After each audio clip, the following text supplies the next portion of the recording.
In Shaivism, the core triad of pasu, soul, pathi, Lord Shiva, and pasam, bondage, represents the metaphysical structure of existence. These concepts evolved over time and were influenced by various Vedantic philosophies, Advaita, Dvaita, and vishistatvaita, with timelines and Puranic references that show both alignment and divergence with mainstream Vedanta as narrated below. The pasu, individual soul, bound, limited by ignorance, mala, karma, and maya.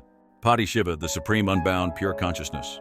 Pasam, bondage, the fetters, anava, kanma, maya, that bind the soul. This triad is especially emphasized in Shaiva Siddhanta, at Southern Shaiva school, and was influenced by Tamil and Agamic traditions, rather than just the Vedic Advaitic ones. Correlation with Vedanta philosophies. Advaita, non-dualism. Since 23,000 BCE, it was evolved when Siva alone subsidiared as Param Devam.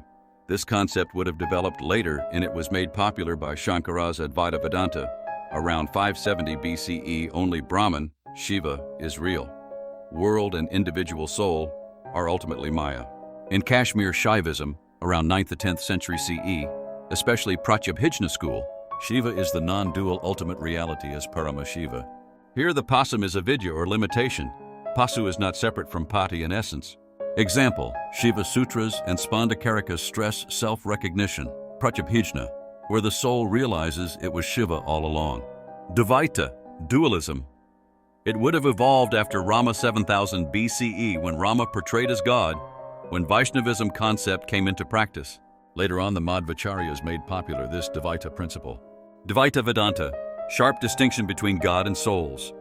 Souls are eternally distinct and dependent, whereas in Shiva Siddhanta, pasu and pathi are eternally distinct, yet the goal is graceful union, not merger, happens when it overcome maya, pasam.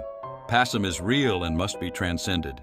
This, Shaiva Siddhanta roughly aligns more closely with Dvaita during Nalavar period, emphasizing ritual, purification, and grace. Example, Tamil Shaiva texts like Tirumarai and Agamas refer to Shiva as Iraivan, who liberates the soul through Arul, grace. Vishistatvaita, qualified non-dualism.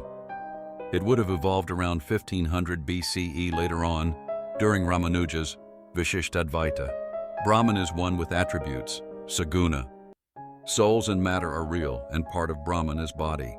Some Shaiva interpretations, like Siva Advaita of Srikantha, reflect this view. Shiva is supreme, with the world and souls as his body. Liberation involves realization of unity and difference.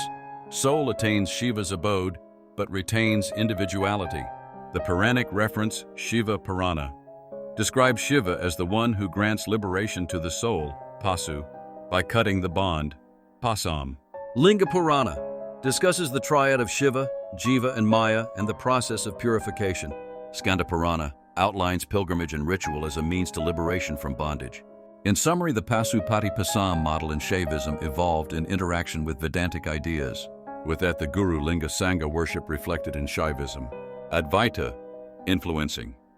Kashmir, Shaivism. Dvaita, aligning with Shaiva. Siddhanta Vishistatvaita, echoed in Sivadvaita.